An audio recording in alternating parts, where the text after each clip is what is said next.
Welcome everyone, it's Sherry Carroll for Simon Says Stamp, and I have a super fun card for you using the hamster wheel cubbies, and this stamp and die set are from Art Impressions. This brings back such fun memories for me as I used to have tons of hamsters when I was younger, and this stamp and die set work really fun together, and I'll show you why. I am starting off with some Tim Holtz Distress Watercolor cardstock, and I have stamped up my image onto that cardstock using the Simon Says Stamp Intense Black ink. I've stamped everything that I want to use on my card onto one sheet, so I have my hamster wheel cubby and also my little hamsters to work with. I'm starting off my coloring with my Mijello Mission paints, and I'll just be doing some watercoloring on some of the main areas of the cubby. Watercoloring for me goes really fast, and I'm using a very small brush so I can get into some of those really small areas.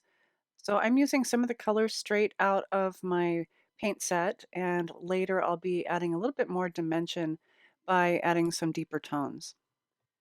I'm basically using the cover sheet of the stamp set for my colors, and I'm just following along and adding in some of the colors that I have in my paint palette. By using their suggested colors, it makes my decisions really easy and I don't have to think much about it. On this right side, I will be darkening the colors because there is a corner of the building that I want to look shaded.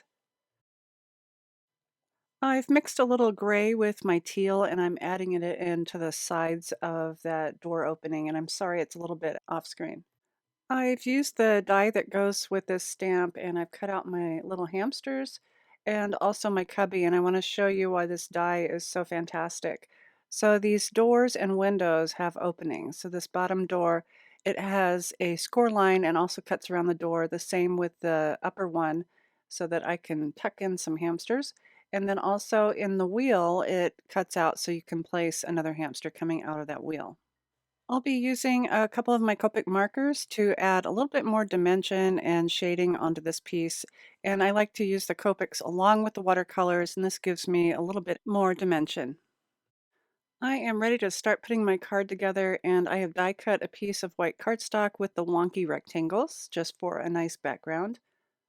I've also white embossed my message onto some black cardstock, and I'll set this right on top. I've added some foam tape to the back of the cubby and I'll be placing some over the hamsters. So I've just clipped out a little piece and I'm placing it right over that hamster so that it pops out of that top door. And next I'll tuck one into that window. And once I turn this over, I may have to clip the bottom and side of that hamster just a little bit. So just snip that off with your scissors and then you can continue by adding a little bit of foam tape. And continue adding in your little hamsters and adding foam tape on the back until you have them all in place. You can pull off the rest of your adhesive backing and place that onto that background, and then the last thing you'll do is to add your greeting right on top of the cubby.